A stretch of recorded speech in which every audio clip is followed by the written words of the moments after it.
Boa noite, irmãos. Vocês estão bem? Amém? Quem está vivo aí?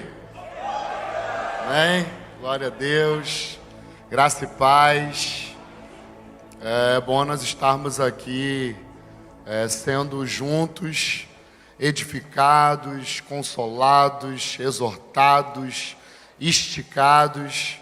Eu creio que quando se tem a intenção de fazer uma conferência, a ideia principal sempre é nós conferirmos aquilo que o Espírito Santo está falando às igrejas, amém?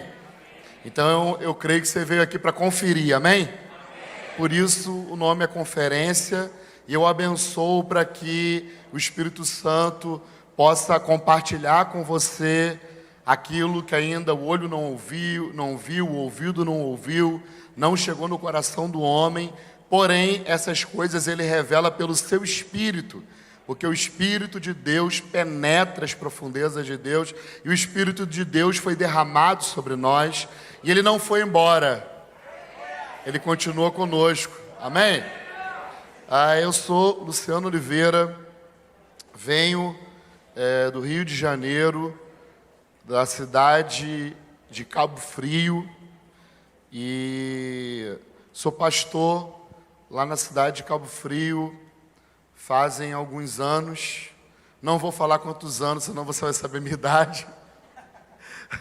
Mas são muitos anos, e estamos plantando uma igreja há 15 anos lá na cidade de Cabo Frio, e estamos felizes por poder hoje cooperar com o avanço do Evangelho, do Reino de Deus, nessa nação e em outras nações.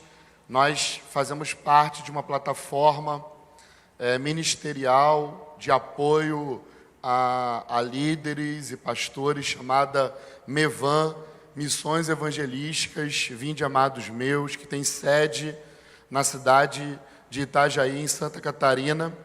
Hoje eu faço parte da liderança desse ministério, do presbitério nacional, e estamos servindo em um tempo em que nós estamos muito esperançosos por aquilo que Deus já está fazendo, dando sinais daquilo que está por vir, porque eu não creio apenas em um movimento de Deus que só faz você olhar para o futuro sem necessariamente você conseguir desfrutar desse futuro aqui e agora.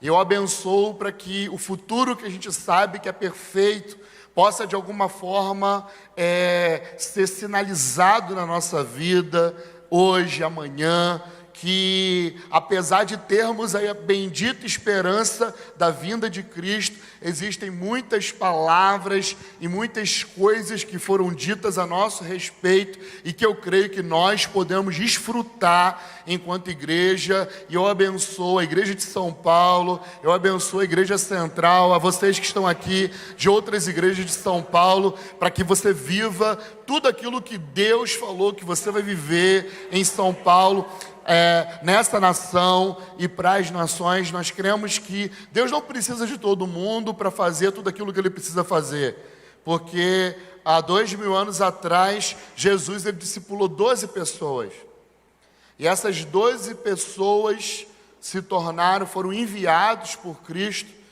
se tornaram apóstolos de Cristo, embaixadores enviados, e a Bíblia diz que em um determinado momento, quando eles pisaram numa cidade, disseram assim: aqueles que alvoroçaram o mundo inteiro chegaram aqui também. Então eu abençoo para que aonde você estiver, o mundo espiritual possa dizer isso a seu respeito: aquele que está alvoroçando os lugares por onde passa, chegou aqui também, amém? Então nós estamos com grandes expectativas, não apenas do evento, mas o que Deus está gerando de evento em evento, porque eu creio que o importante para Deus não é o evento em si. O importante para Deus são os processos. O evento ele faz parte de um processo. Então, após esse evento, eu sei que vão se agregar pessoas a essa igreja, outras pessoas vão levar essa mensagem para outras regiões, e aí você inicia um processo. Eu creio muito que a igreja precisa perder apenas a mentalidade de evento, ou seja, isso está tão intrínseco na nossa espiritualidade, que existem coisas que nós falamos como: Deus vai mudar a sua vida hoje. Deus pode fazer isso, irmão? Amém. Ele pode transformar a vida de uma nação num dia? Pode, mas você já ouviu falar que Ele fez isso? Quando Ele te salva, ali você já resolve todos os seus problemas e já fica livre de tudo? Ou é um processo? Um processo. Então o evento, ele faz parte de um processo que é maior. Então eu creio que nós precisamos redescobrir a mentalidade escolar, aquela mentalidade de que você pega o seu filho com 6 anos, sei lá, 5, e você coloca ele no colégio, você sabe que ele vai sair dali às 6 horas da tarde, ao meio-dia, e ele só fez parte ele só está fazendo parte de uma etapa, mas não de todo o processo. Você sabe que ele vai ficar ali por 20 anos, esperando ser formado em alguém que vai produzir algo. Então assim também somos nós na igreja. Nós chegamos aqui, mas nada vai acontecer por acaso. Então essa conferência, ela só vai ser importante para a gente se a gente reter a palavra no nosso coração e compreender que esse evento é uma etapa de coisas que estão sendo construídas, que foram construídas até aqui e que continuarão sendo construídas até o dia da vinda de Jesus, porque eu e você estamos num processo, amém? Nós não chegamos ainda no lugar que deveremos chegar, mas também não estamos aonde nós estávamos. Nós estamos na transição. E a transição é complicado, porque você ainda não chegou no seu alvo, mas você também já saiu do lugar onde você estava. Então a transição, ela pode ser um dilema para a gente.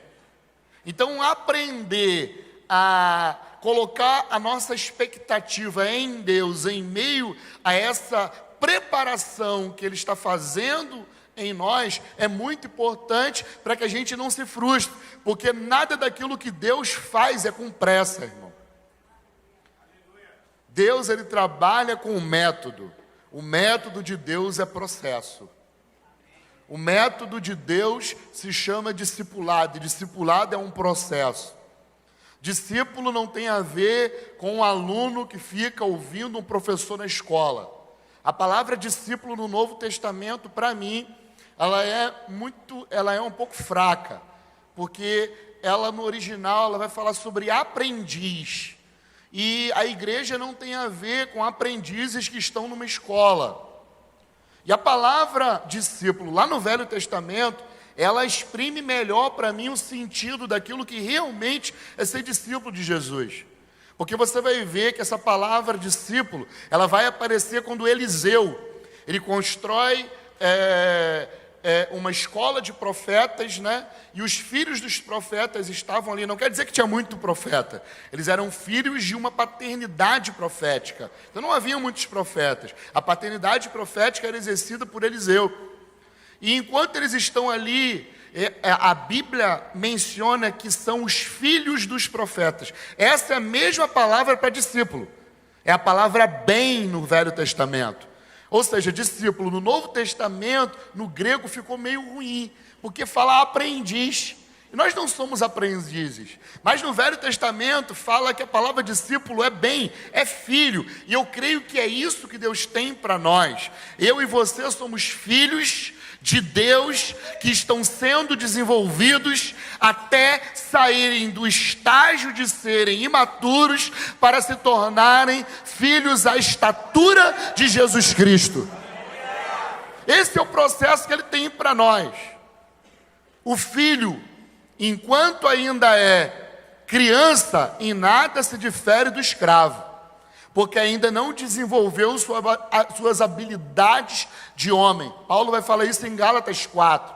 Então, ser filho de Deus não garante que você vai viver tudo aquilo que Deus tem para você. O que garante que você vai viver tudo aquilo que Deus tem para você é você decidir no seu coração corresponder a Deus em todos os processos da sua vida e saber que Deus, Ele sempre vai abrir um novo ciclo, abrir uma nova etapa, abrir uma nova estação, e com isso Ele vai estar te preparando.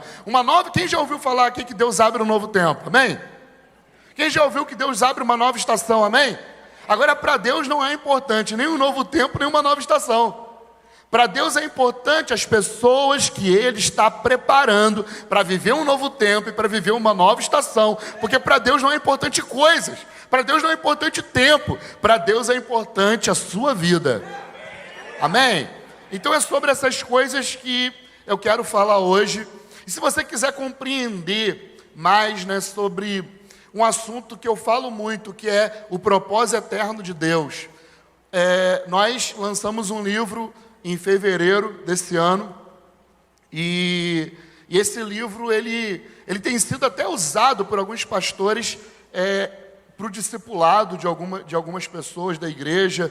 Esse livro tem sido bênção para muita gente, até me surpreendeu, porque eu nunca tinha escrito um livro, e surgiu a oportunidade de escrever. Ele foi lançado lá em Santa Catarina, e já está em muitos lugares aí do mundo, graças a Deus. E esse livro, ele é assim, quem leu disse que é bom, Eu não posso falar que é bom, porque senão... Mas quem leu disse que é legal, disse que é bom. E tem poucos lá atrás, se você quiser adquirir um livro desse. Não é para me abençoar, irmãos. Não é para me abençoar. Sim, eu não tenho ganho com esse livro. Todo o investimento nos livros do Ministério Mevan são para investidos em missões, em projetos sociais, em coisas do ministério. Mas eu tenho certeza que isso aqui, 150 páginas, isso aqui pode ser uma bomba atômica na sua vida espiritual.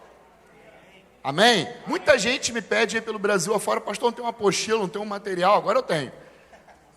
E eu posso indicar porque... através dos testemunhos, as pessoas têm dito que tem sido muito bom para as suas vidas. Então está lá atrás, tem alguns livros também do apóstolo Luiz Hermínio e de outros irmãos lá do nosso ministério. E eu quero convidar você a abrir a Escritura, abrir o Novo Testamento, em Lucas, capítulo de número 1, que talvez seja a palavra que eu vou conseguir exprimir melhor o que eu já estou falando sobre uma mentalidade processual, sobre eu crer que discipulado tem a ver com filiação, tem a ver com desenvolvimento, de nós deixarmos de ser imaturos até nós nos tornarmos filhos maduros. Eu creio que essa palavra é muito legal e tem muito a ver com essa conferência. E eu espero que o Espírito Santo, ele nos surpreenda hoje. Amém, irmãos? Amém? Que as nossas expectativas estejam nele. Lucas 1, versículo de número 5.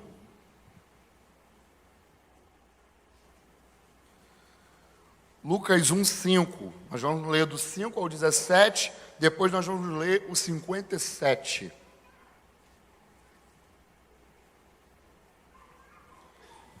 Ok? Vocês acharam? Amém? Amém? Nos dias de Herodes, rei da Judéia, houve um sacerdote chamado Zacarias, do turno de Abias. A mulher dele era das filhas de Arão e se chamava Isabel. Ambos eram justos diante de Deus, vivendo de forma irrepreensível em todos os preceitos e mandamentos do Senhor. Eles não tinham filhos, porque Isabel era estéril, e os dois já tinham idade avançada. E aconteceu que, enquanto Zacarias exercia o sacerdócio diante de Deus, na ordem do seu turno, coube-lhe por sorteio, segundo o costume sacerdotal, entrar no santuário do Senhor para queimar o incenso. Durante esse tempo, toda a multidão do povo permanecia na parte de fora orando.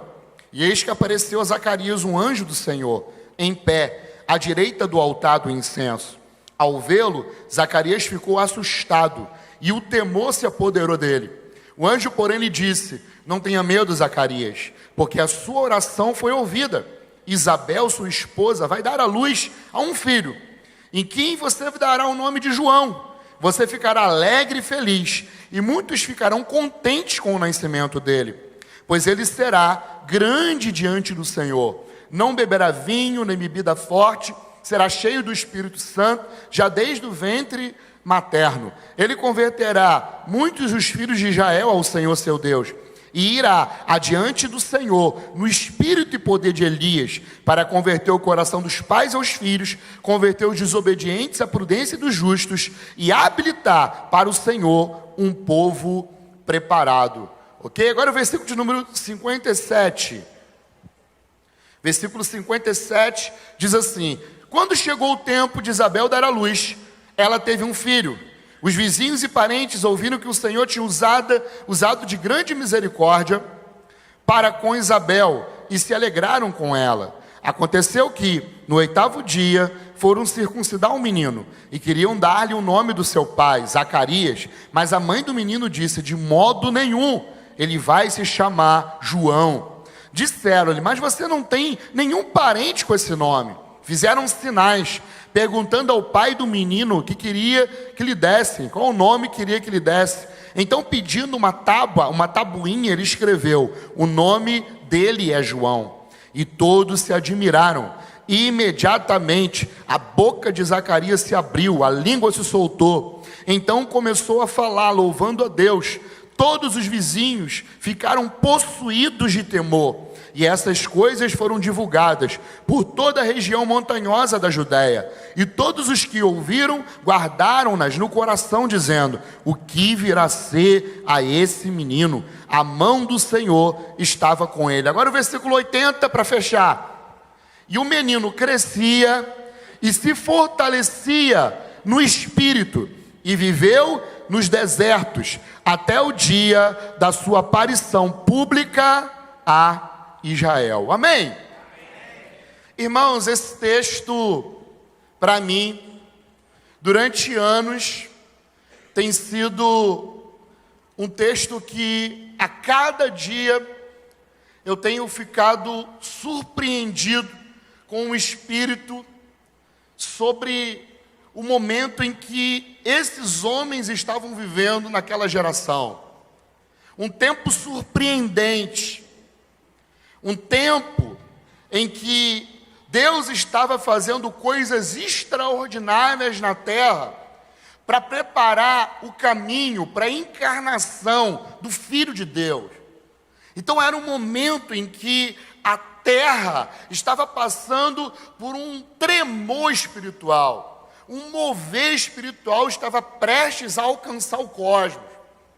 E aqui acontece, talvez, um dos maiores, tirando a encarnação de Cristo, talvez um dos maiores nascimentos até aqui da história, que é o nascimento de João. João, ele nasce no momento específico, no momento em que Deus se propõe a levantar alguém que iria preparar a vinda do Filho de Deus.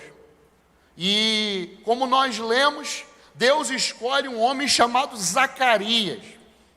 E por muito tempo eu perguntei por que é que Deus escolheu Zacarias, porque Deus não faz nada por acaso. Nada que acontece na nossa vida é por acaso. Deus sempre tem um plano, e nós sempre somos envolvidos por esse plano.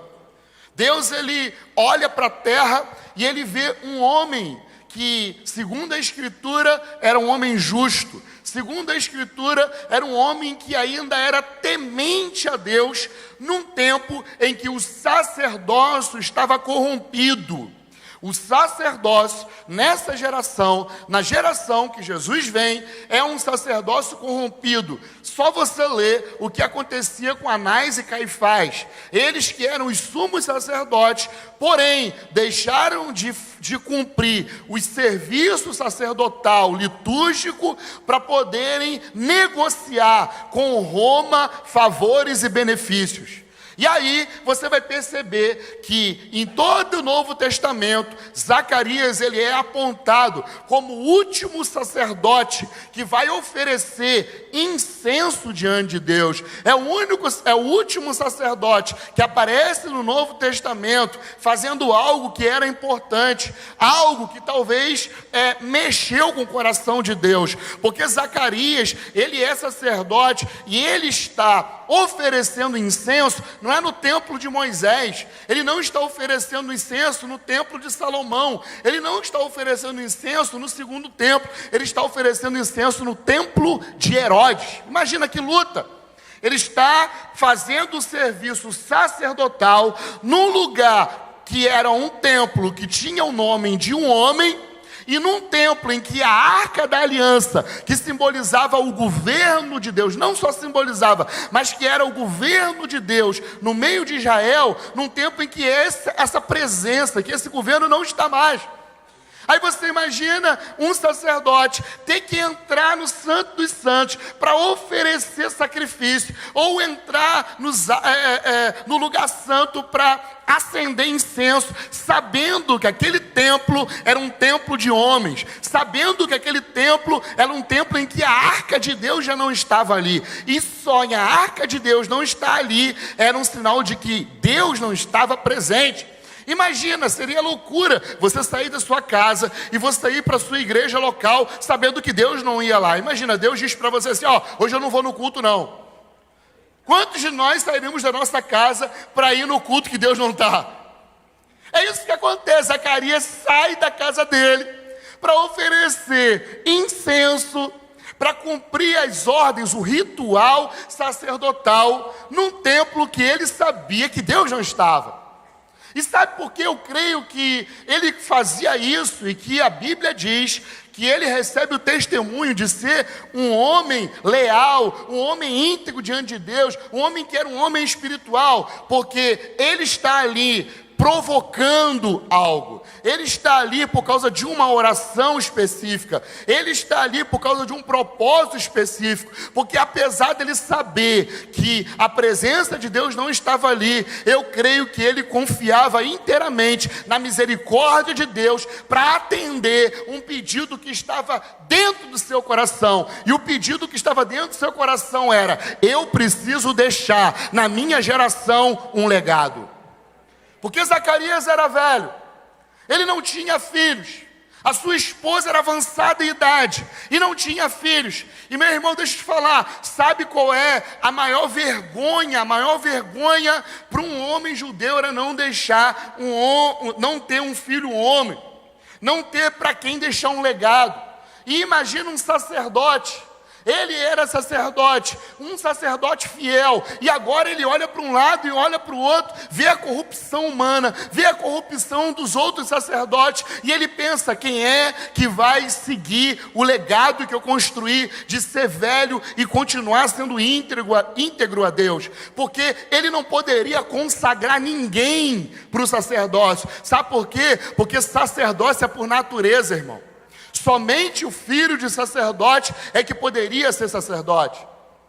Então, o sacerdócio em todo o Antigo Testamento era por natureza. Somente os filhos de Arão é que poderiam ministrar diante de Deus. Ou seja, não precisava de unção, não precisava sentir nada, só precisava ser filho.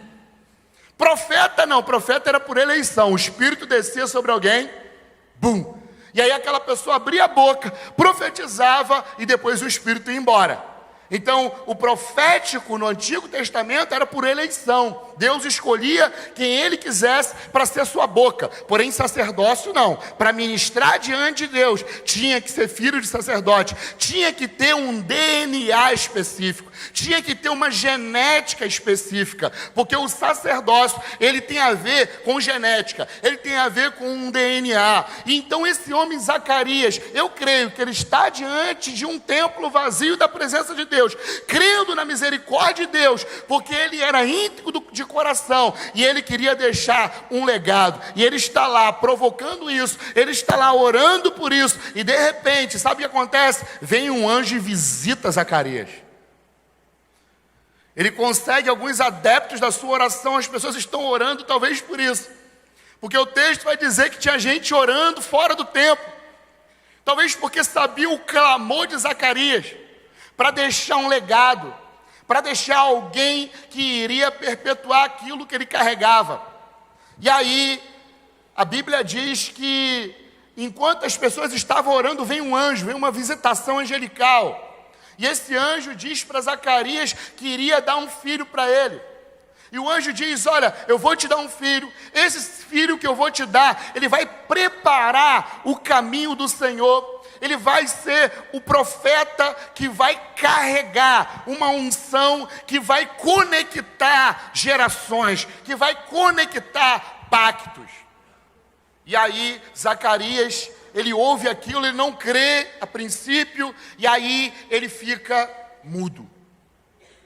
E aí começa todo mundo ver a barriga de Isabel, ou Elizabeth, crescer. E o temor vem sobre a Judéia, porque as pessoas começam a perceber que estava estranho, porque eles eram já avançados em idade, e agora Isabel está grávida. Todo mundo começa a ficar perturbado com aquilo. Alguma coisa está acontecendo. As pessoas estavam percebendo que Deus estava movimentando algo naquela geração. Até que estava chegando o dia de João nascer. Aí todo mundo começou a perguntar assim: como que vai ser o nome do garoto? Como que vai ser o nome do garoto? Aí as pessoas queriam que o nome dele fosse Zacarias Júnior. Porque naquela época não tinha sobrenome, irmão. Então, o filho, ele recebia o nome do pai ou do avô. Ele não podia dar um outro nome, isso fazia parte da cultura. Então, dentro daquela cultura, os filhos, homens, recebiam o nome do pai ou do avô. Então, estava todo mundo assim: qual vai ser o nome dele? Zacarias? Qual vai ser o nome dele? Zacarias. Porém, um anjo, quando ele vem trazer para Zacarias a missão do filho de Zacarias, ele traz também o nome. Porque o nome tem a ver com aquilo que a pessoa carregava no espírito. E ele diz assim, o nome dele não vai ser Zacarias, o anjo. O nome dele vai ser Yohanan, vai ser João. E aí, quando as pessoas começam a perguntar, a língua de Zacarias se abre. E ele diz: o nome dele vai se chamar João. Todo mundo fica impactado, porque até então, aquele nome era algo muito diferente. João, ele deveria ser Zacarias, e todo mundo fica com temor, e aí no versículo 80 que nós lemos, a Bíblia vai dizer que esse menino chamado João, ele se fortalecia e crescia no espírito no deserto. Amém?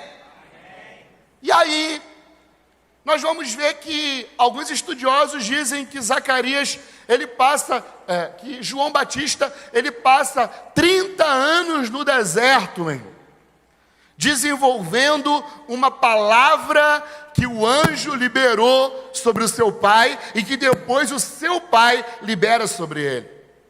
Ele passa ali provocando uma palavra, perseverando numa palavra, 1 ano, 2 anos, 3 anos, alguns dizem que ele ficou só 14 anos ou 15 anos, pode ser, mas o importante é que ele permanece num processo de desenvolvimento espiritual, mesmo tendo uma palavra. Deixa eu falar para você, entre nós termos uma palavra e Deus cumprir essa palavra, tem um lugar espiritual chamado processo, irmão.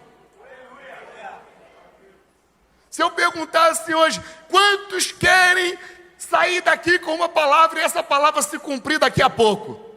Até eu quero, né? Mas se eu perguntar assim, quantos querem chegar aqui e receberem uma palavra de que você vai dar muito fruto, de que você vai ser um pregador, de que você vai ser um pastor, mas essa palavra só vai se cumprir daqui a 30 anos?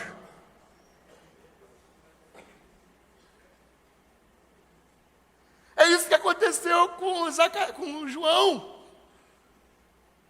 Uma palavra para um tempo determinado. Eu ouvi muito isso: quem tem palavra de Deus não morre. Quem já ouviu falar isso? Morre ou não morre, irmão? Morre. Êxodo 19:5, sabe o que acontece? Deus tira o povo do Egito. E a primeira coisa que Deus faz quando tira as famílias de José do Egito, quando liberta eles com mão forte, é dar para eles uma identidade. Deus disse assim: vocês serão para mim uma nação de reis e sacerdotes. Deus afirma quem eles são, quem eles eram. Mas eles já eram sacerdotes. O que eles eram? Escravos. Mas eles têm uma palavra. E aí eles entram no processo. Qual o processo? Deserto. Meu irmão, nós precisamos redefinir o conceito de deserto. Porque deserto para a gente é só sofrimento. Deserto para a gente é a briga que a gente tem com a sogra, com o sogro, com o cunhado, com o patrão, com o empregado, com a igreja, com o discipulador. Não! Deserto é lugar de preparação. Repita comigo assim: deserto é lugar de preparação. Porque Deus sempre tem a terra prometida.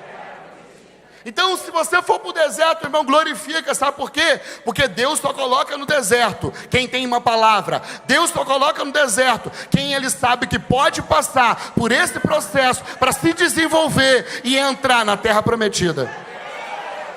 Agora, o que vai determinar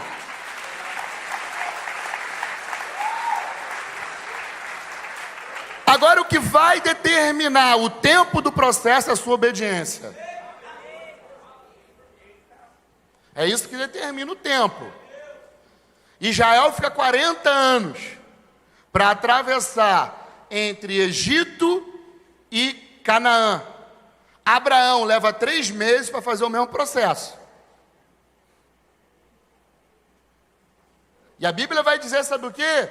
Que eles ficaram 40 anos porque endureceram o coração e não obedeceram. A segunda coisa que Deus faz, depois de afirmar quem eles eram de verdade, é dar para eles a lei.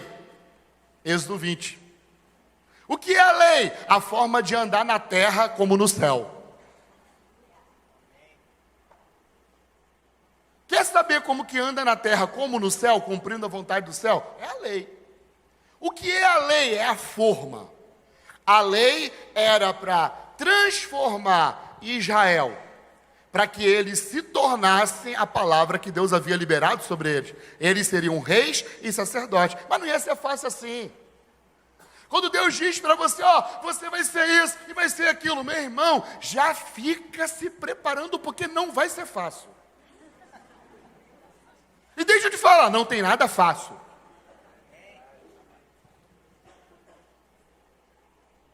Porque nós estamos não num evento, mas nós estamos numa etapa que faz parte de um processo que Deus está nos esticando, nos fazendo crescer. É por isso que nós congregamos. É porque cada congregar tem relação. Eu falo lá na igreja que não é relacionamento, é relacionamento. E nisso que cresce. Meu amigo, deixa eu te falar uma coisa. Deus não quer, nunca quis que todo mundo fosse igual. Sabe o que eu percebo que Deus está fazendo nessa geração? Está potencializando nossas diferenças. Para que a gente seja diferente. E aí aconteça o milagre da comunhão. Ou seja, eu vou ser tão diferente do meu irmão que senta do meu lado, que aí eu vou conseguir congregar com ele, e isso vai ser um grande milagre, vai expressar Cristo, porque a unidade expressa Cristo. Então Deus não quer que você esteja igual a ninguém. Deus não trabalha com tijolos, trabalha com pedra viva. E pedra, uma é diferente da outra. Então o que Ele está fazendo? Ele está fazendo a gente ficar diferente. Em nome de Jesus, nós não precisamos ter igrejas tribais. O que é isso? Igreja só de caminhoneiro. Aí tem a igreja de caminhoneiro, tem a igreja do pedreiro, tem a igreja do padeiro. Aí você escolhe quem é igual a você. Eu montaria a igreja dos vascaínos lá no Rio.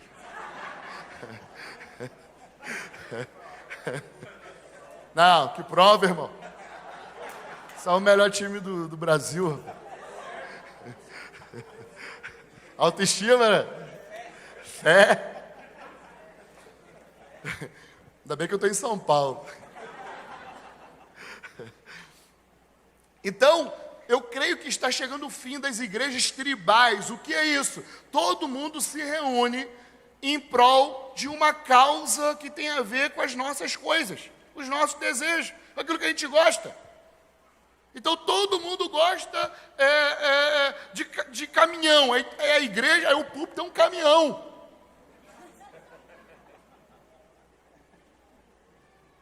Aí o testemunho, eu viajei daqui para Belém, estrada Belém, Manaus é ruim demais e tal, não sei o quê. Não sei nem se tem estrada, Belém, Manaus.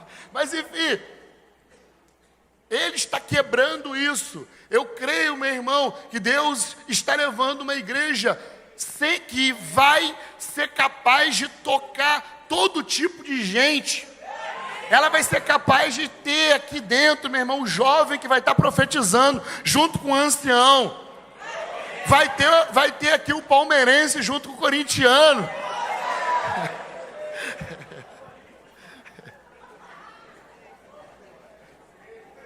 O surfista com, né, o que pratica atletismo. Em nome de Jesus, tribalismo não é de Deus, irmão. Ele quebrou, a Bíblia vai dizer que Jesus quebrou a inimizade que havia entre os povos, fazendo dos judeus e dos gentios um só corpo. Deus não quer levantar um povo, Deus quer levantar um corpo.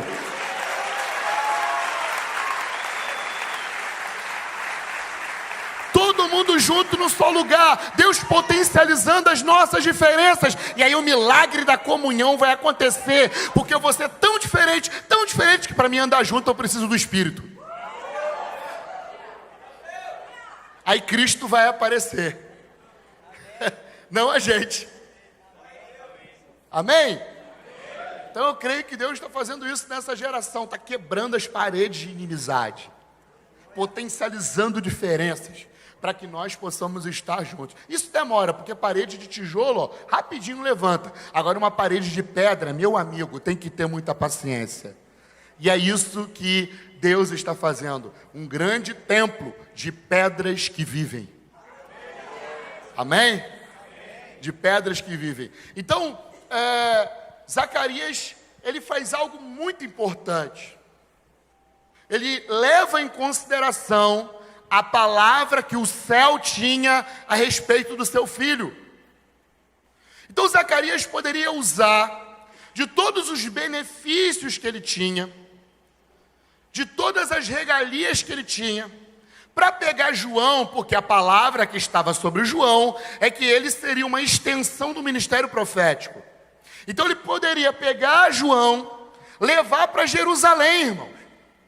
Porque sabe o que era Jerusalém naquela época? A capital mundial da fé. Era Jerusalém. Era o lugar onde todo mundo ia. Porque a maior religião da época era o judaísmo. Tinha judeus espalhados pelo mundo inteiro conhecido, né? A Ásia inteira. E aí, pelo menos 3 vezes por ano, eles saíam dos lugares onde eles estavam e vinham celebrar o Pessá, vinham celebrar o Pentecostes, vinham celebrar tabernáculos, fora as outras festas. Então, Zacarias poderia se prevalecer do cargo que ele tinha de sacerdote, porque com certeza ele era conhecido por todos os judeus, e ele poderia pegar João e dar uma mãozinha. Deixa eu dar uma mãozinha aqui, meu filho. Filho, profetiza aí na Páscoa. Filho, profetiza aí no Pentecoste. Filho, profetiza aí no tabernáculo. Mas Zacarias, ele não faz isso. Sabe o que ele faz? Ele dá o destino que o céu tinha para o seu filho, e não aquilo que ele achava melhor. Isso é paternidade espiritual. Não é nós darmos o destino que nós queremos aos nossos filhos, mas é nós darmos o destino que os céus têm para os nossos filhos. O que o céu está dizendo sobre essa geração, é sobre essa palavra que eu vou me mover como um pai. O que os céus estão dizendo a respeito da minha casa, é sobre essa palavra que eu preciso mover a minha vida. Zacarias pega o menino, e sabe o que ele faz? Mesmo sendo difícil, ele pega o menino e lança num processo de desenvolvimento chamado deserto, e o menino fica 1 ano, 2 anos, 3 anos, 4 anos, meu irmão, 30 anos, esse menino está no deserto, provando provocando uma realidade espiritual, uma palavra espiritual que estava sobre ele. Deixa eu te falar, existem palavras que precisam de mim e de você para que elas se cumpram. Jesus disse para os discípulos: permanecei na cidade até que do alto vocês sejam revestidos de poder. Sabe o que eles fizeram? Permaneceram na cidade. Durante 10 dias, eles entraram num cenáculo, numa varanda, e começaram a provocar a palavra que estava sobre eles. Eles começam a orar sobre aquilo que Jesus falou que ia acontecer.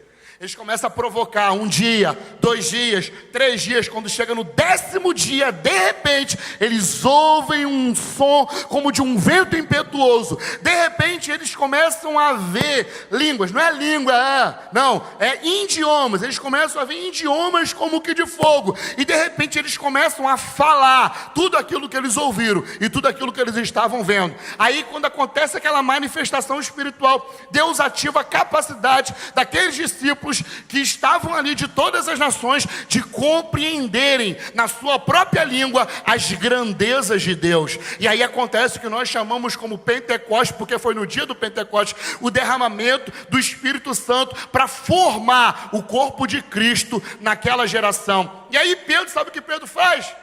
Pedro vai lá no Antigo Testamento, no livro de Joel.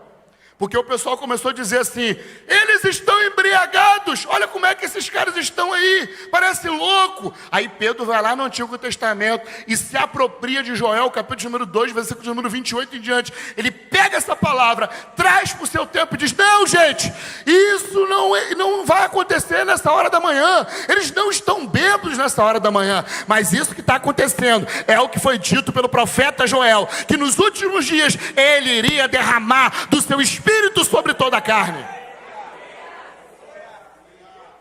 Você entende o que Pedro faz? Primeiro, obedece o que Jesus havia dito. Segundo, ele se apropria de uma palavra. Aí eu te pergunto, essa palavra se cumpriu integralmente? Não teve lua de sangue, não teve sinal no céu, não teve nada disso. Mas ele pega essa palavra e traz para a sua geração e decide se responsabilizar, porque poderia levantar algum teólogo e dizer assim: não, Pedro, mas essa palavra não quer dizer muito isso. Mas Pedro não estava nem aí. E quando ele puxa essa palavra, Deus vem, sabe como? Ativa a capacidade das pessoas compreenderem o Evangelho e 3.000 pessoas se convertem. Existem palavras sobre nós, irmãos, amém? Jesus falou algo a nosso respeito, amém? Existe um depósito sobre a nossa geração, amém? Agora eu te convido, nós precisamos provocar os céus de São Paulo para que as palavras que estão sobre nós se cumpram hoje. Eu não quero que se cumpra no futuro, eu quero que se cumpra hoje, porque nós já estamos nessa jornada, Ele já liberou, e agora depende de mim e de você provocar, ser intenso, ser intencional.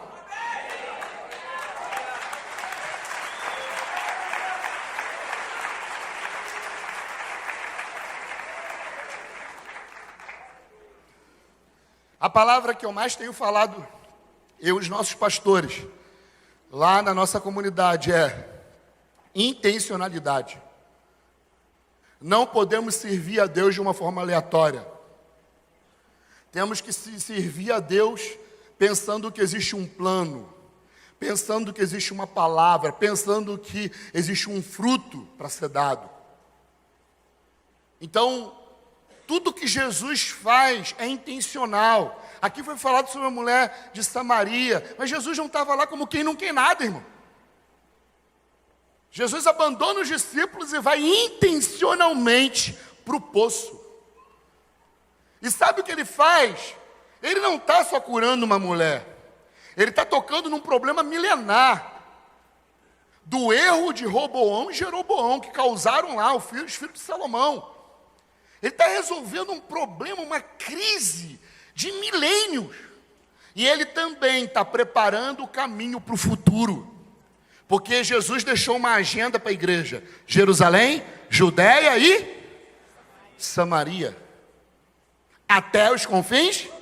Essa era a agenda. Se você não tinha uma agenda de trabalho, está aí, ó.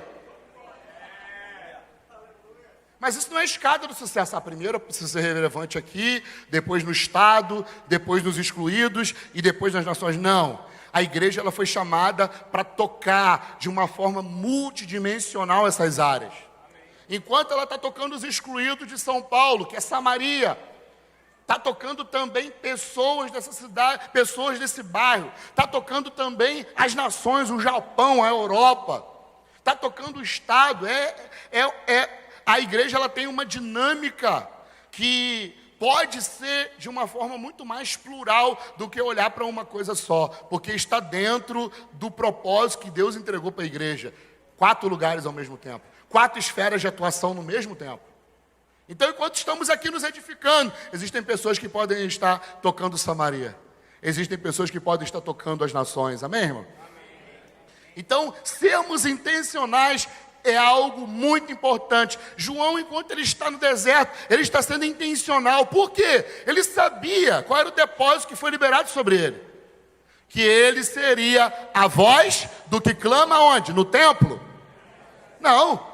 A palavra que estava sobre ele é que ele seria a voz daquele que clama no deserto. E ele está lá provocando a palavra que estava sobre ele. E as pessoas poderiam dizer assim: pô, João, está todo mundo fazendo isso, está todo mundo fazendo aquilo. Vamos lá, agora a nova onda de Jerusalém é comer pão asmo com um pouquinho de cebola em cima. E João está lá, gafanhoto e mel, gafanhoto e mel. Mas João, isso não dá certo, faz o que todo mundo faz. Aí João fala o que minha mãe dizia para mim: mas você não é todo mundo. Toda vez que eu era jovem, eu dizia: mãe, está todo mundo usando roupa da Ciclone. Eu dizia: mas você não é todo mundo. João está lá: eu não sou todo mundo. E é legal no capítulo número 1 de João, outro João, no capítulo número 1, vai ter um relato lá incrível, porque as pessoas vão perguntar quem ele era.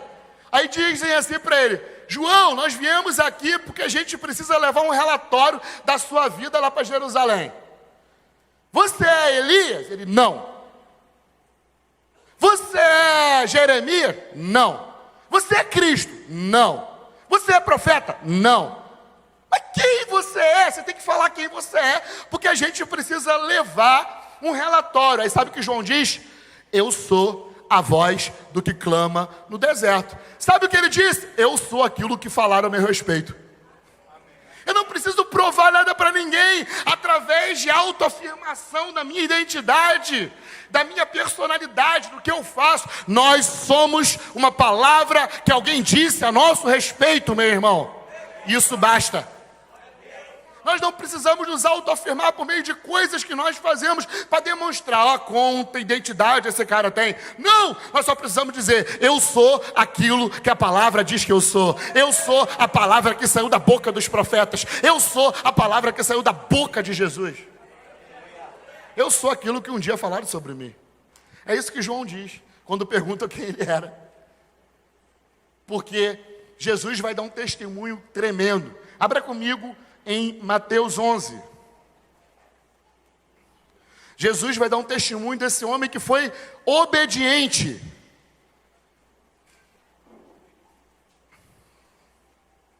Meu Deus, eu estou na introdução 9 horas já.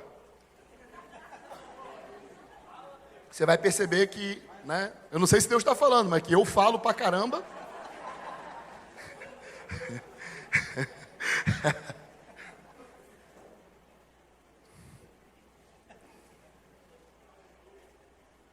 Mateus 11, versículo de número 7, é o relato de Jesus com relação a esse homem que foi fiel durante mais de 15 anos, provocando uma palavra que estava sobre ele.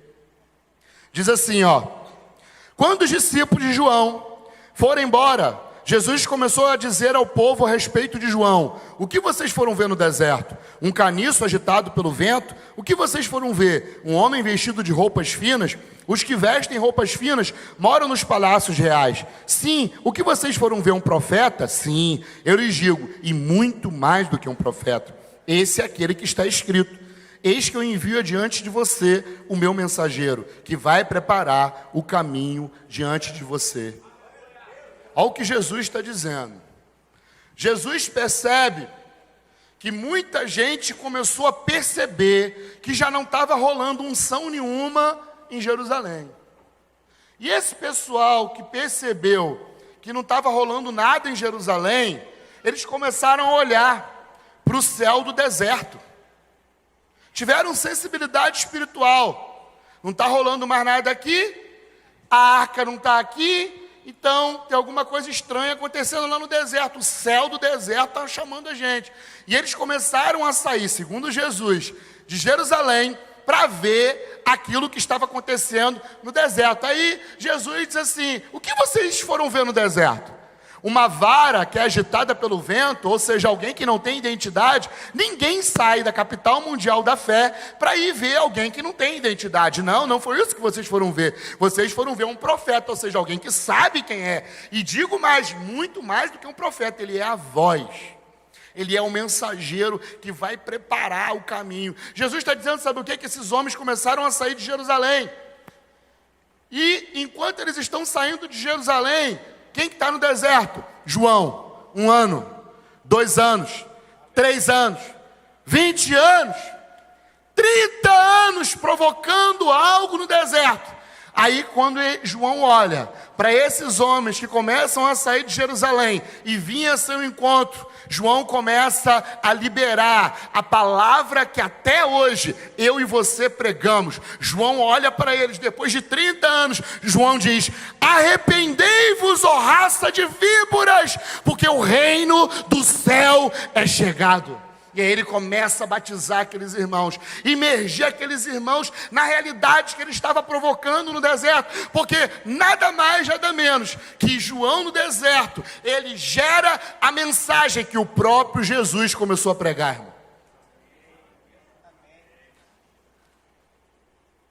Revelação tem a ver com obediência. Ele permanece obediente ao que foi falado. E ele sendo obediente àquilo que foi falado, Deus entregou para ele a mensagem que nós pregamos hoje, o evangelho do reino de Deus. E aí as pessoas começam a vir e ele começa a batizar as pessoas começam a vir e ele começa a batizar. Deixa eu te falar, sabe quem é que podia batizar? O sacerdote no templo de Herodes. Eram os únicos que podiam batizar para a purificação dos pecados. E aí João, ele começa a batizar no deserto. Sabe por quê? Primeiro, porque quem era João? Antes de João ser profeta, João tinha um DNA espiritual. João era sacerdote, querido. Então, quando João ele começa a batizar as pessoas que deveriam ser batizadas no templo e não são, porque o templo já não estava funcionando, o que ele está fazendo com isso? Ele está desabilitando de uma vez por todas um funcionamento daquele templo, porque algo novo estava chegando. Então, à medida que ele batiza, ele está dizendo: o templo não serve mais para nada. Vem aqui, eu te batizo. O templo já não serve mais para nada. Vem para cá que eu te batizo. O templo perdeu a sua validade. Porque antes de ele ser profeta, ele tinha uma genética espiritual. Ele era sacerdote do Altíssimo. O que vocês foram ver no deserto? Um profeta. Porém, aquilo que eles receberam de um sacerdote. Eles foram batizados para a purificação dos pecados. Porém, sabe o que aconteceu? Em determinado momento se levanta um homem galileu. E esse homem galileu vai até João Batista.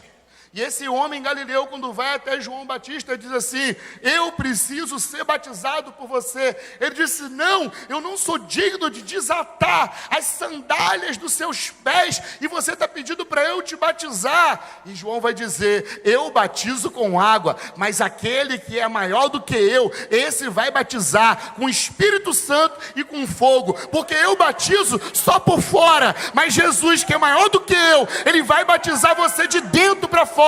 Ele vai recriar você, ele vai redefinir a sua vida, ele vai te perdoar por completo. O fogo dele vai te consumir de dentro para fora, e você vai se tornar uma outra pessoa pessoa. João não tinha poder de redefinir pessoas. João tinha poder de redefinir ministérios. Agora, somente aquele que era maior do que ele, que não batizava com água, mas que batizava com fogo por dentro, de dentro para fora, porque o fogo é o único que é capaz de consumir 100% dos nossos pecados. Esse era capaz de derreter um homem por dentro e o refazer de novo. Esse se chama Jesus.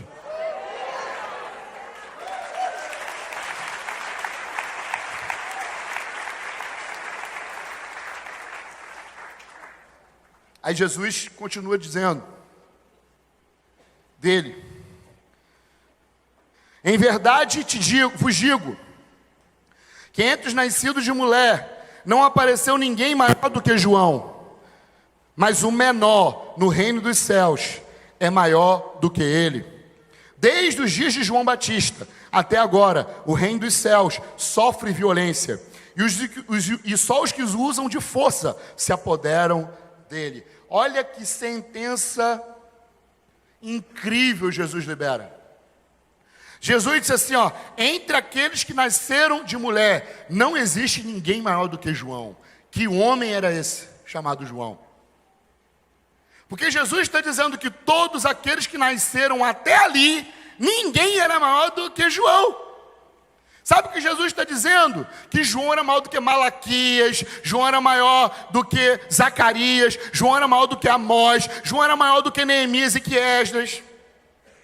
Jesus disse que entre aqueles que nasceram de mulher, não tinha ninguém maior do que João Batista. Ele está dizendo que João é maior do que Salomão, João é maior do que Davi, o rei Davi. Parece heresia, mas é Jesus que está dizendo.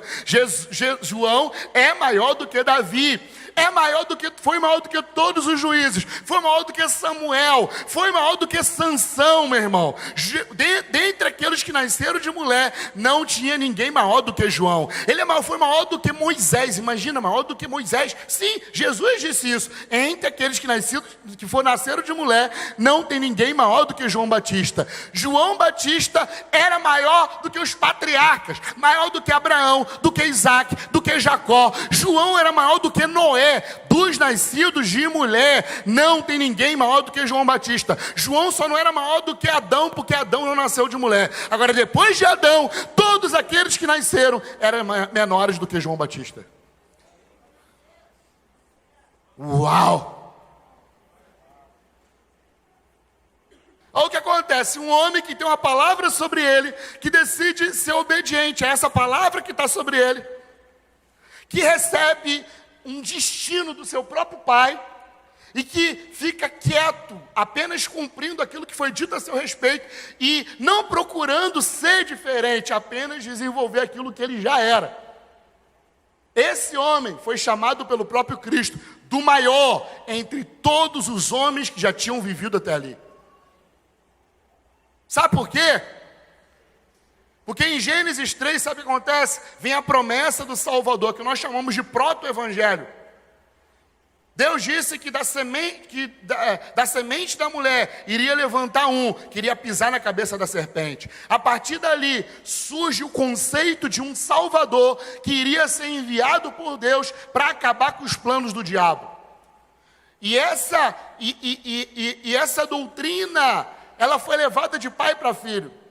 Então todos os homens, desde a geração de Adão, sempre estiveram esperando um Salvador.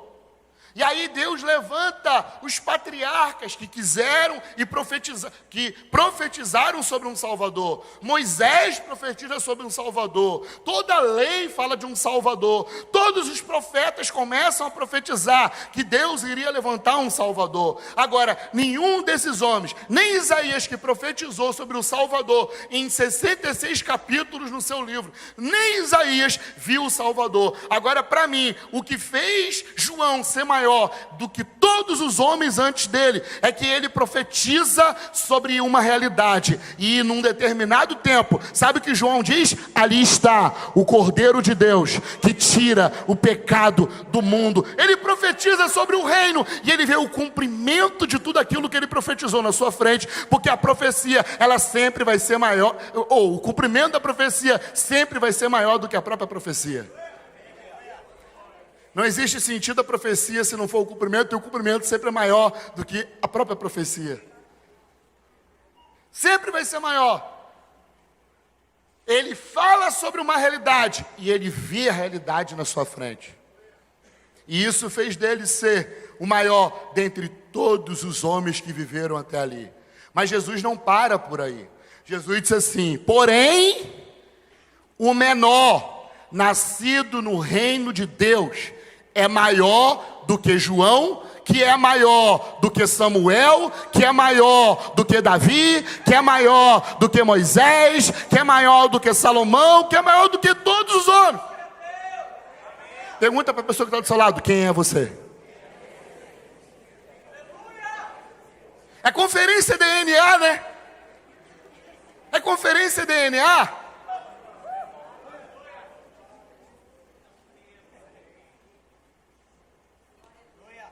Um cristão que expressa a totalidade daquilo que é, deve causar espanto. Nós não fomos chamados para sermos queridinhos, nós fomos chamados para causar espanto, terror. Aqueles que alvoraçaram o mundo inteiro chegaram aqui.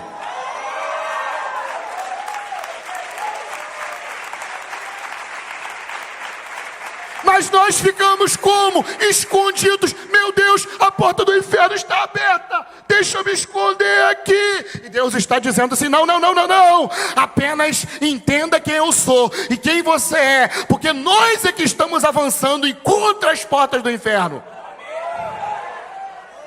Somos nós. O pitbull está aqui, irmão. Não está lá fora, não.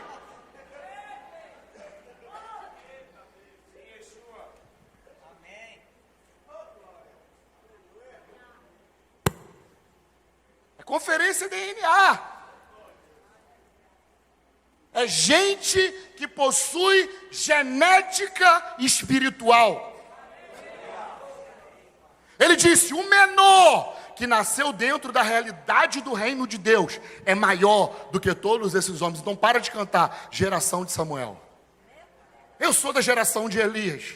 Eu sou da geração de João. Não, nem da geração de João Batista. Porque ele diz que o menor nascido do reino dos céus é maior do que João. Então, se eu tento ser, ou se meu herói é maior do que ele disse que eu sou, então eu estou minimizando quem ele disse que eu sou. E aí, o que eu vou ter? A falta de identidade. Eu tenho um DNA na minha vida, mas eu não sei de quem eu sou filho. O menor nascido no reino dos céus é maior do que todos esses homens. Agora abra comigo Hebreus 11, para a gente começar a ir para o final, para a gente fortalecer a ideia da nossa identidade, da nossa genética espiritual. Deus não trabalha com todo mundo, irmão. Deus trabalha com gente específica. Quando Deus quis, dentro do seu plano, levantar Jesus, Ele preservou uma genética. Jesus é a semente de Abraão. Então Ele preservou uma genética para cumprir um propósito. Da mesma maneira, Deus está preservando nesses dias uma genética espiritual na terra para provocar uma segunda realidade. A vinda do cordeiro, que não vai ser mais cordeiro, mas vai ser o leão. Amém? Na primeira aliança ele preservou um povo, e dentro desse povo ele levantou uma semente, que iria abençoar toda a terra. E dessa semente, eu e você, está lá em Gálatas 3, fomos resgatados da maldição da lei, para recebermos a genética de Abraão. Por quê? Porque Jesus, lá em Mateus 28, sabe o que vai dizer? Que Jesus, quando ressuscita dos mortos, o véu é rasgado, ele ressuscita dos mortos. Quando ele ressuscita dos mortos, ele não ressuscita mais sozinho. Ressuscita um monte de gente junto com ele. Sabe por quê? Porque o unigênito de Deus estava deixando de ser o único filho para se tornar o primogênito dentre muitos irmãos, porque Deus está constituindo uma família de reis e sacerdotes na terra para o louvor da sua glória. Então ele ressuscita uma família. Homens e mulheres que possuem genética espiritual. Porque eu te pergunto uma coisa: sacerdócio é por genética. Pedro vai dizer, 1 de Pedro 2,9: mas vós sois nação santa, geração eleita, sacerdócio. O que faz de mim e de você sermos sacerdotes reais, se sacerdócio é por natureza?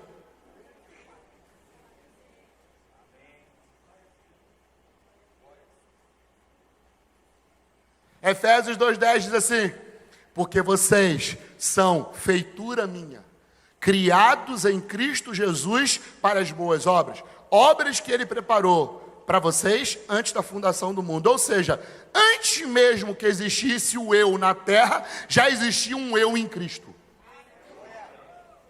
E aí, quando o meu eu na terra morre, o meu eu que está em Cristo começa a viver em mim. E agora não vivo mais eu, mas o eu que estava em Cristo começa a viver.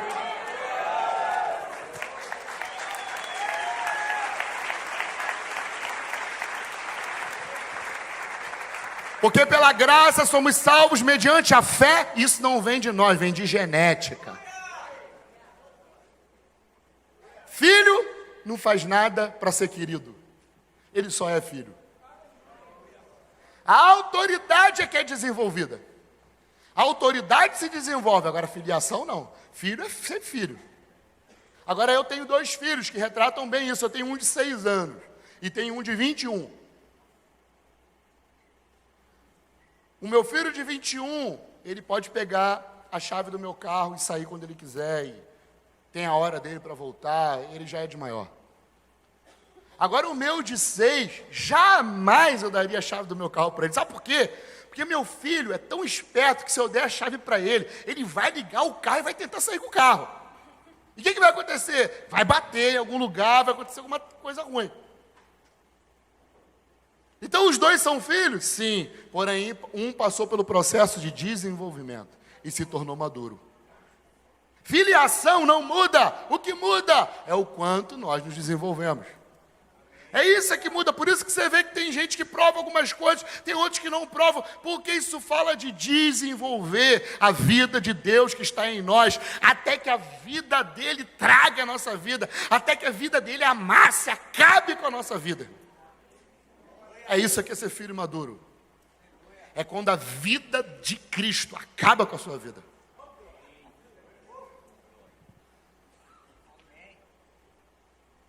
Eu não sei como é que eu não caí aqui ainda, porque eu caio legal, assim. Já caí várias vezes. Vamos lá, Hebreus 11. Mano, eu não sei quanto que eu vou voltar mesmo, então eu vou dar Bíblia aqui para você ficar um ano pensando.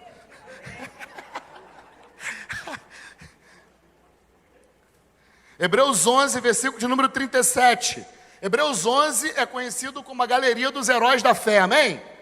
São homens que nós honramos porque deixaram um legado. Porém, olha o que o escritor de Hebreus fala a respeito disso. Hebreus 11, 37, diz assim, ó: foram apedrejados, cerrados ao meio,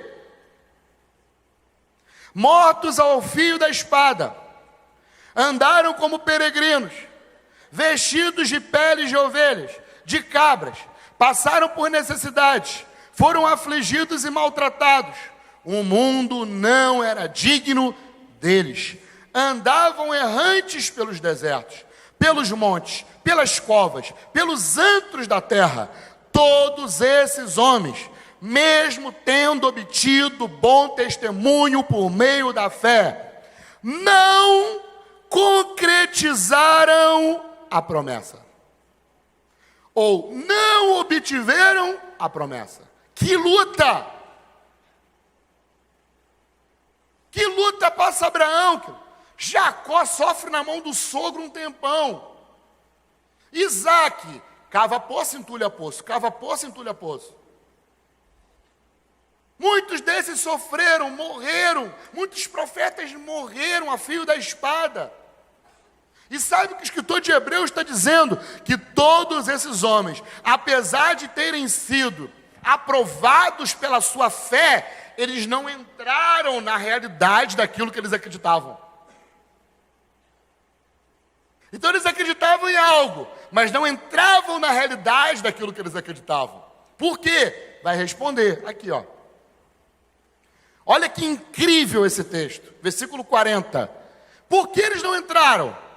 Porque Deus tinha preparado algo melhor a nosso respeito, para que eles, sem nós, não fossem aperfeiçoados. Pergunta de novo para a pessoa que está ao seu lado, quem é você? Eu não sei se você está me entendendo. Mas olha o que o escritor de Hebreus está dizendo. Que esses homens que a gente lê, que a gente se inspira, e que a gente prega, que a gente estuda, todos esses homens receberam um bom testemunho por aquilo que viveram, mas não entraram na promessa, porque aquilo que Deus estava preparando, não estava preparando inicialmente para eles, mas estava preparando para mim e para você, porque sem a gente, eles não podem ser aperfeiçoados. Que responsabilidade você carrega, querido? Eu não queria ser você. Não terminem não, né? A Bíblia não é igual um livro normal, irmão. O livro normal, primeiro capítulo para o segundo, muda o assunto. A Bíblia não é assim. Às vezes o mesmo assunto vai terminar nos 3 versículos do capítulo posterior, ou 3 capítulos vão falar de um assunto só. Então a gente tem que ler a Bíblia dessa forma. Não virar capítulo 13, entrou outro assunto, não. Capítulo 12 aqui que nós vamos ler o mesmo assunto, olha só. Portanto, irmãos, por causa disso, visto que temos a rodear-nos tão grande nuvem de testemunhas, livremo-nos de todo o peso do pecado que firmemente se apega a nós e corramos com perseverança a carreira que nos está proposta da fé, do qual Jesus, em troca da alegria que lhe estava proposta, suportou a cruz, sem se importar com a vergonha, mas agora está sentado à direita do trono de Deus. Olha o que ele está dizendo. Ele está dizendo o seguinte, que existe uma tão grande nuvem de testemunhas nos rodeando. Aí eu lembrei, sabe de quê? Eu lembrei das Olimpíadas no Maracanã. Sabe o que ele está dizendo aqui de uma forma, eu vou tentar figurar isso para vocês. É como se nós estivéssemos lá, a igreja, num grande campeonato de passada de bastão. Uma geração está passando para outra geração o bastão. E nós estamos na corrida. Nós estamos lá na corrida. E aí, sabe quem está sentado na arquibancada? Abraão, Isaac, Jacó, Davi, Moisés. E aí, meu irmão, sabe o que acontece? Quando eu e você começa a enfraquecer, quando eu e você começa a abrir mão da nossa espiritualidade e começamos a dar lugar à carnalidade, Abraão fica assim, ei, não desiste não. Quando a gente tenta olhar para trás, Davi diz assim, não desiste, olha para frente, termina a corrida, meu irmão, persevera. Sabe por quê? Porque se você não chegar na linha de chegada, eles não podem ser aperfeiçoados, eles não podem ser premiados, porque naquele grande dia, quando a gente ultrapassar a linha de chegada, vai todo mundo, meu irmão, se assentar à mesa com Abraão, Isaac e Jacó, e nós vamos celebrar esse campeonato e declarar: combatemos o bom combate.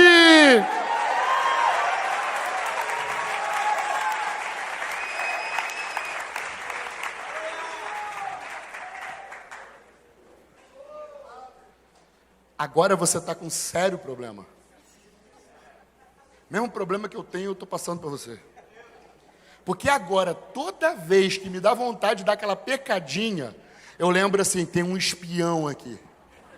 Pode ser Abraão. Toda vez que vier um pensamento na sua cabeça, lembra de Davi, querido. Davi não fazia introspecção. Deixa eu olhar para dentro de mim e ver se tem alguma coisa ruim dentro de mim. Toda vez que você olhar para dentro de você, você vê uma coisa ruim. Toda vez. Davi ensina isso. Nunca faça introspecção. Davi fazia, sabe o quê? Tu me sondas, Senhor, e me conhece. E vê se há em mim algum caminho mau. E guia-me pelo caminho eterno.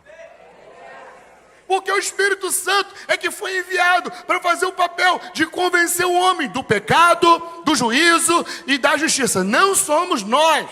Essa tarefa não é do homem. Essa tarefa de nos convencer continua sendo do Espírito Santo, que é aquele que tem a regência da igreja, que é aquele que nos sintoniza com o plano de Deus, que é aquele que nos conecta com as realidades espirituais. Ele continua vivo, ele continua nos atualizando na verdade presente de Deus, ele continua nos impulsionando a fazer a vontade de Deus. Deus não foi embora. Jesus disse: ei, vocês não vão ficar órfãos, porque eu vou para o Pai, mas eu vou liberar sobre vocês o Consolador, e Ele nunca mais vai embora. Ele estará convosco todos os dias da sua vida.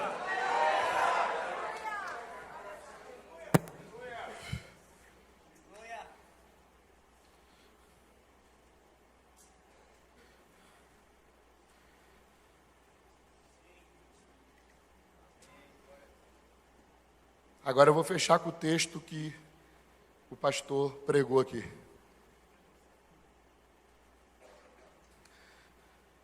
Segunda Coríntios 3.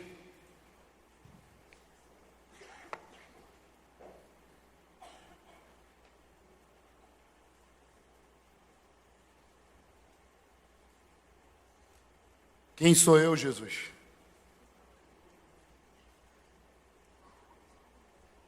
2 Coríntios 3. Estamos começando outra vez a recomendar a nós mesmos? Ou será que temos a necessidade, como alguns, de entregar cartas de recomendação para vocês, ou pedi-las a vocês? Vocês são a nossa carta, escrita em nosso coração, conhecida e lida por todos os homens. Vocês manifestam que são cartas de Cristo, produzida pelo nosso ministério, escrita não com tinta, mas com o Espírito do Deus vivo, não em tábuas de pedra, mas em tábuas de carne, isto é, nos corações. E é por meio de Cristo que temos tal confiança em Deus. Não que por nós mesmos sejamos capazes de pensar alguma coisa, como se partisse de nós. Pelo contrário, a nossa capacidade vem de Deus, o qual nos capacitou para sermos ministros de uma nova aliança, não da letra, mas do Espírito, porque a letra mata, mas o Espírito vivifica. E se o ministério da morte, gravado com letras em pedras, se revestiu de glória, ao ponto dos filhos de Israel não poder fixar os olhos na face de Moisés, por causa da glória do seu rosto, ainda que fosse uma glória que estava desaparecendo, como não será maior o ministério do Espírito? Olha o que Paulo está dizendo. Ele está dizendo o seguinte: o ministério de Moisés é o ministério da morte. O ministério de Moisés era o ministério da condenação. E o ministério da morte e o ministério da condenação tinha nuvem de glória. O ministério da morte e o ministério da condenação tinha coluna de fogo. O ministério da morte e o ministério da condenação tinha a direção de Deus. O ministério da morte e o ministério da condenação tinha a provisão diária de Deus. O ministério da morte e o ministério da condenação tinha a lei de Deus, a forma de andar na terra como no céu. O ministério da condenação tinha o rosto de Moisés glorificado, brilhando. E ele diz o seguinte: o que não será? O ministério da vida.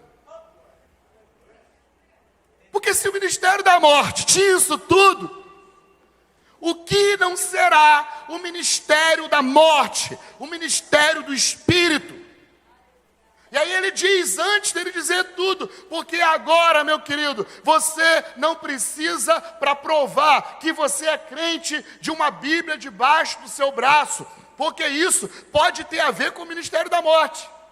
Mas ele diz, sabe o que? Agora vocês não precisam de carta de recomendação, porque vocês são agora cartas vivas, epístolas vivas, que foram escritas pelo Espírito Santo, ministradas pelo ministério de alguém, e que agora, meu irmão, aqui está a epístola de 1º Luciano, epístola de 1º Isaac, e assim vai. Nós somos cartas vivas de um ministério que nós não somos capazes de administrar, mas esse ministério, ele veio do próprio Deus, que nos capacita a sermos ministros de um pacto superior, de uma ordem superior. Agora, meu irmão, deixa eu te falar, a palavra não tem a ver simplesmente com o som daquilo que sai da sua boca quando você recita um versículo, mas a palavra tem a ver com a manifestação de Cristo em você, porque a palavra, ela se tornou carne,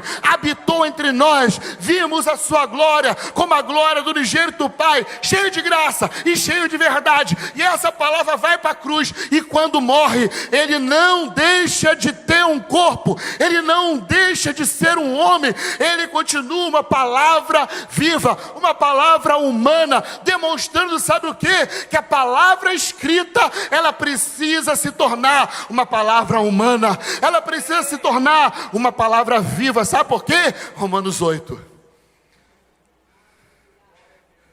A criação sofre com dores de parto, geme, porque foi levada pelo cativeiro, foi levada para um cativeiro. A criação está gemendo porque está dentro de um cativeiro, foi aprisionada. Aí Paulo vai dizer que ela está aguardando a manifestação dos filhos de Deus. Quantos filhos de Deus está aqui? E quantos creem que a criação ainda está aguardando? Mas se nós somos filhos de Deus, por que é que a criação ainda está aguardando? O próprio Paulo responde.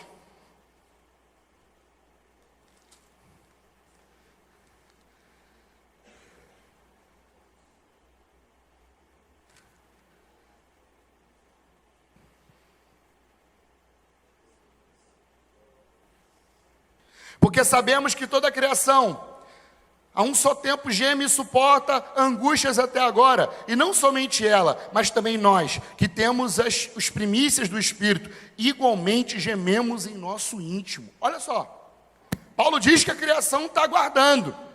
Mas no versículo posterior diz que nós também, que somos filhos de Deus, também estamos aguardando. Estamos gemendo dentro de nós, esperando algo acontecer, assim como a criação está esperando algo acontecer. E aí Paulo vai dizer o que nós que estamos gemendo, estamos esperando acontecer. Igualmente gememos em nosso espírito, versículo 23, aguardando a adoção de filhos. Ué, quem é filho de Deus? Mas aqui está dizendo que nós ainda estamos aguardando. Existe uma adoção superior, porque apesar de nós estarmos vivendo espiritualmente em Cristo, ainda existe um limite, e esse limite é o nosso corpo, querido. Assim como a criação geme e está presa espiritualmente, eu e você estamos presos no corpo aí que você está.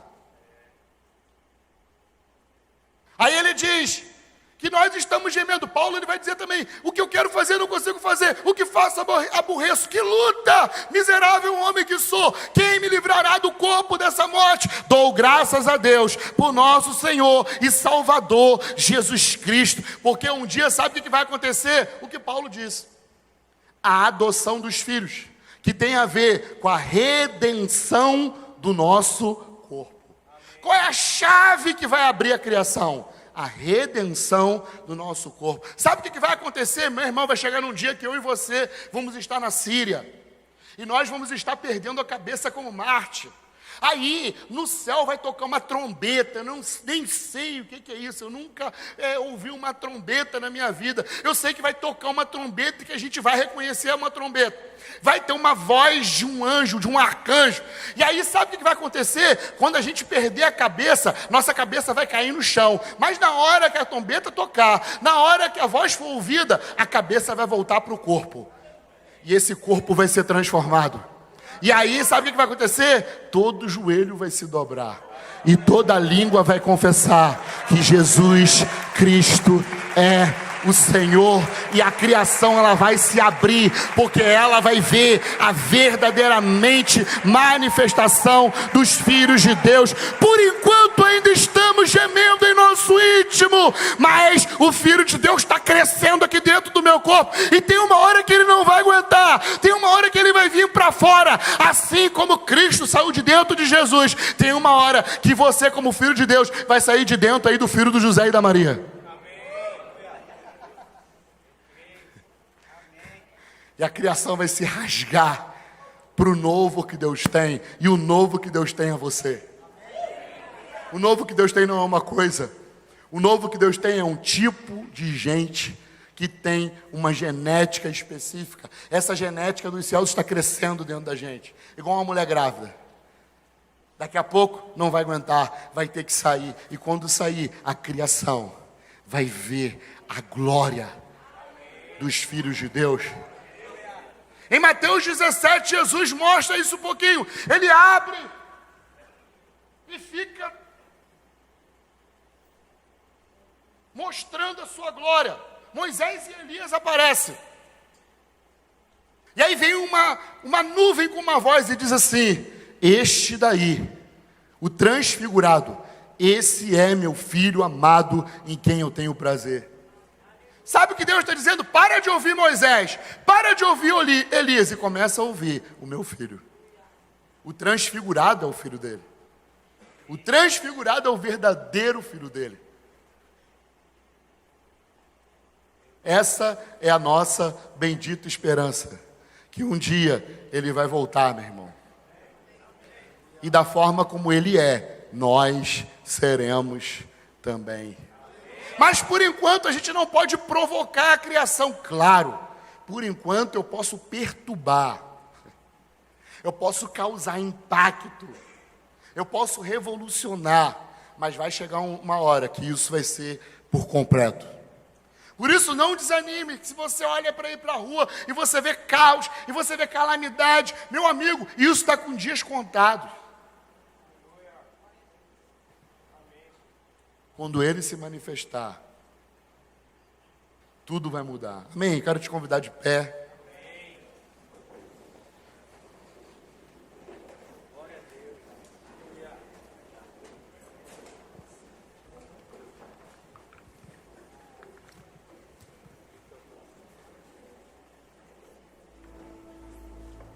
Minha proposta nesse dia é esticar a nossa compreensão sobre a genética que está em nós.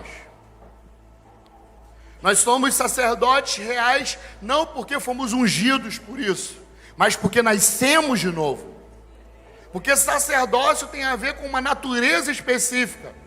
E somente uma natureza específica é capaz de tocar todo tipo de gente. Então eu e você não somos qualquer um. Eu e você somos o corpo de Cristo que está na terra. Ele quebrou a parede de inimizade que havia entre os povos, entre as raças. E agora, meu irmão, não tem judeu nem grego, não tem homem nem mulher. Agora todos nós somos um.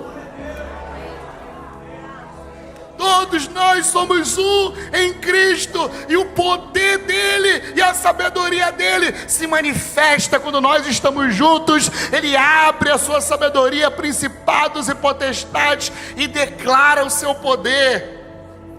E isso é maravilhoso em saber que não depende de mim, que é um plano que é antes de mim, porém existe o prazer de Deus em contar com você. Existem um processo de crescimento ministerial. O primeiro nível ministerial é servo, é ministro. Ele nos chamou para sermos ministros, E ele não disse que a gente não que poderia ser grande. Ele disse: quem quer ser grande, que sirva mais. E eu quero ser grande, sabe como? Servindo mais e mais. Agora existem aqueles que são aprovados por terem servido e se tornaram grandes. Esses, Deus chama lá em 1 Coríntios capítulo número 4, de administradores de mistérios. Há alguns que recebem uma economia dos céus para administrar. São aqueles que passaram por processo, que se desenvolveram, que serviram a todos, que serviram ao Senhor, que serviram ao mundo e que agora receberam mistérios de Deus para administrar. Ele diz: o que se requer de alguém que é um administrador? Que permaneça fiel ao que recebeu.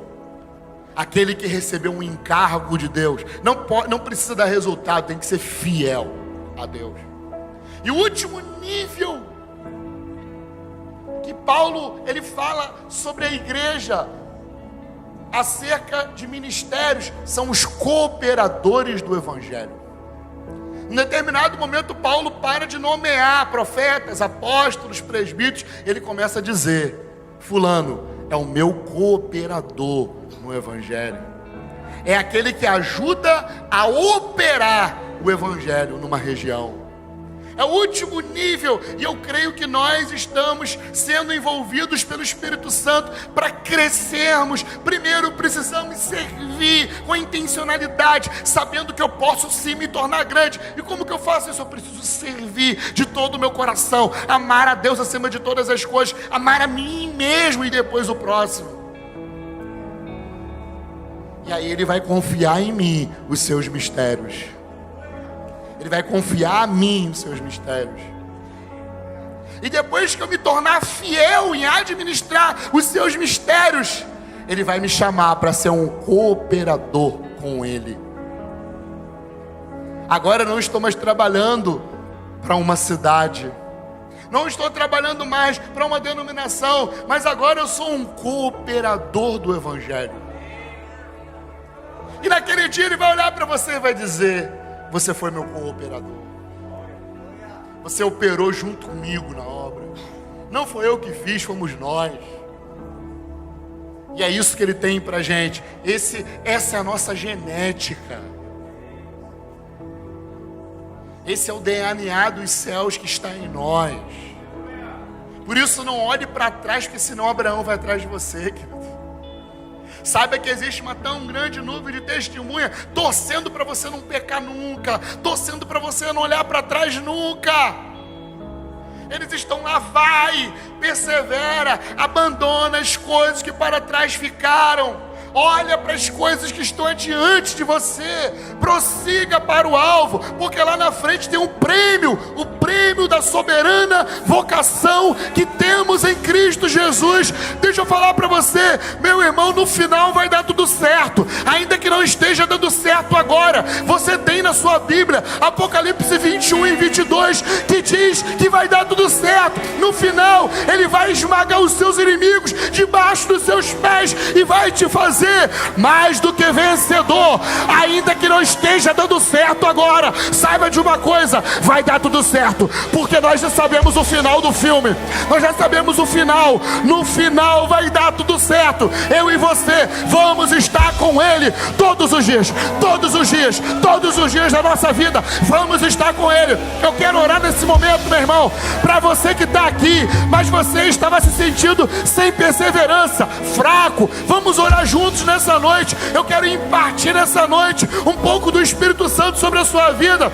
E em nome de Jesus, eu quero te abençoar com perseverança, com esperança, com paciência, com temperança, com mansidão. Se você quiser no ato profético, meu irmão, vem aqui na frente. Deixa o Espírito Santo te atualizar, te dar uma injeção de ânimo, te dar uma injeção de esperança. Eu vim aqui para te dizer que você não é todo mundo, você não é qualquer um. Ele te chamou para Ele. Eu vou construir minha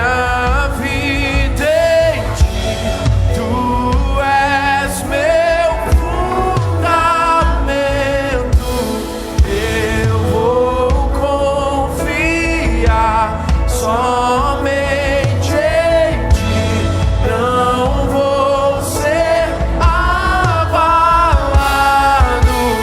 Eu vou construir minha vida em ti.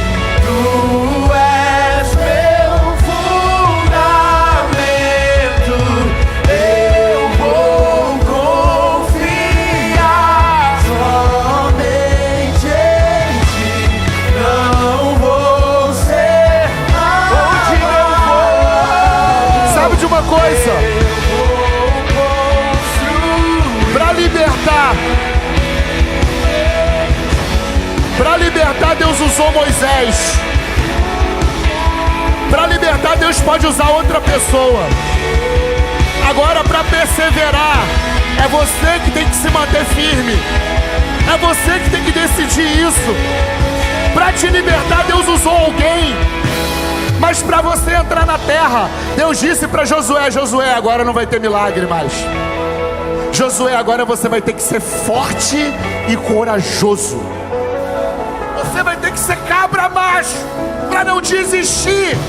Mas deixa eu te falar uma coisa: da mesma forma como eu fui com Moisés, eu vou ser com vocês. Da mesma forma que não faltou poder para te libertar, não vai faltar poder para te levar até o final.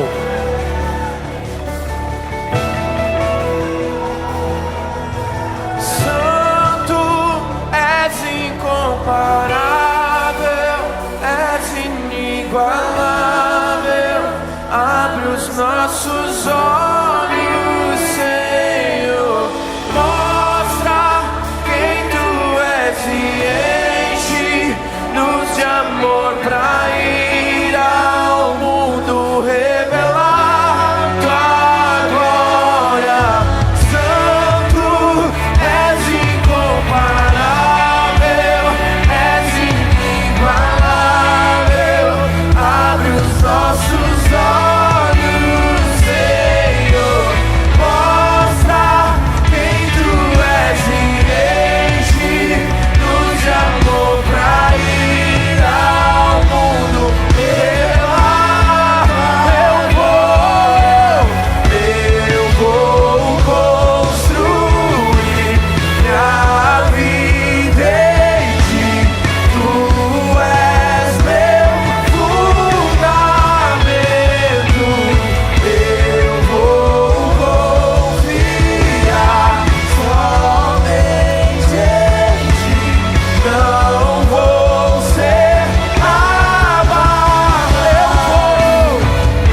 Eu vou construir minha vida em ti. Tu és meu fundamento. Eu vou confiar somente em ti, não vou ser abalado.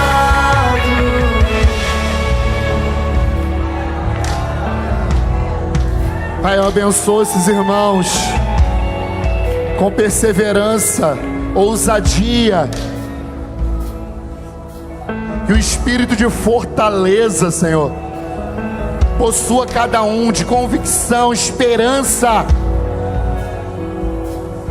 Pai, nos ajuda a tirar os olhos das circunstâncias, nos ajuda a tirar os olhos daquilo que nós podemos ver, porque fé tem a ver com esperar as coisas que não se veem. É a prova daquilo que não se vê e esperar aquilo que nós ainda não estamos vendo, Senhor. Porque tudo aquilo que é invisível sempre vai ser mais poderoso do que aquilo que a gente consegue ver. Então nos ajuda a abandonar os olhares que nos afetam, os olhares circunstanciais, e com os nossos olhos espirituais abertos, nos ajuda a firmar o nosso olhar naquilo que não se vê. Porque tudo aquilo que nós vemos foi criado a partir daquilo que não se vê. Então aquilo que não se vê sempre vai ser mais poderoso do que as nossas circunstâncias, sempre vai ser mais poderoso do que os nossos momentos, porque vai chegar o dia, Senhor, que tudo aquilo que se vê vai ser abalado, para que permaneça em nós aquilo que é inabalável. Arranca os olhares circunstanciais que querem prender a nossa vida nos momentos ruins, e nos ajuda a olhar para o autor e consumador da nossa fé. Nos ajuda a olhar para Cristo, porque então seremos iluminados. Abre os olhos do nosso interior, libera luz sobre a nossa vida, nos atrai para você, que a tua presença aumente em nós, que o teu poder seja manifesto na nossa vida mais e mais, Senhor, que nós possamos nos aprofundar e te conhecer, que nós possamos, Senhor, Pai, te conhecer na altura, na largura, na profundidade, porque sabemos que tem muito mais, sabemos que tem muito mais. Eu abençoo para que esses dias que restam ainda da conferência, o Senhor possa fazer essa igreja mergulhar mais alto, voar mais alto e mergulhar mais profundo, Senhor. Em nome de Jesus, que cada um desses irmãos que vieram aqui possam receber, Senhor, uma injeção de ânimo, de fé, de esperança, que eles não desistam, que eles não olhem para trás, mas que eles possam avançar, avançar, avançar, Senhor. Nós abençoamos, Pai, que o fogo do Teu Espírito Santo possa cada dia consumir o nosso olhar, porque quanto mais olharmos para os Seus olhos, nosso olhar será purificado, porque os Seus olhos têm chamas de fogo, Senhor. Nos ajuda a olhar para Você, nos ajuda a olhar para Você, nos ajuda a olhar para Você. Vamos tirar os olhos daquilo que nos rodeiam e nos ajuda a olhar para Você, Senhor. Obrigado por esse tempo, Senhor, maravilhoso aqui nesse lugar, para a glória de Deus Pai, em nome de Jesus. Amém. Vamos dar uma salva de palmas ao Senhor. Deus abençoe.